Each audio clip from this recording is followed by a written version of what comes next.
15 شعبان کی رات بیری کے 7 پتوں کو پانی میں ملا کر اس میں معوذتین اور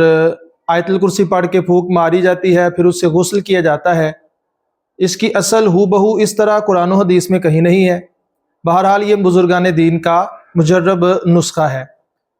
اس کی اصل مختلف طریقوں سے اس طرح ہے کہ جو بیری کے پتوں سے جادو کا خاتمہ ہے، یہ حضرت سیدہ عائشہ صدیقہ رضی اللہ تعالی عنہا سے جو حدیث مروی ہے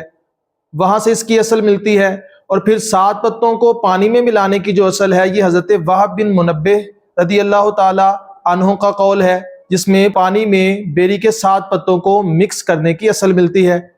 اور پھر انہی کا ایک قول ہے جس میں جادو کے خاتمے کے لیے پانی پر دم کیا جاتا ہے معوذتین پڑھ کے اور آیت الکرسی پڑھ کے۔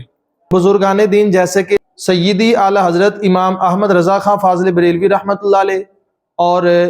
مفتی اعظم ہند رحمۃ اللہ علیہ سے یہ منقول ہے،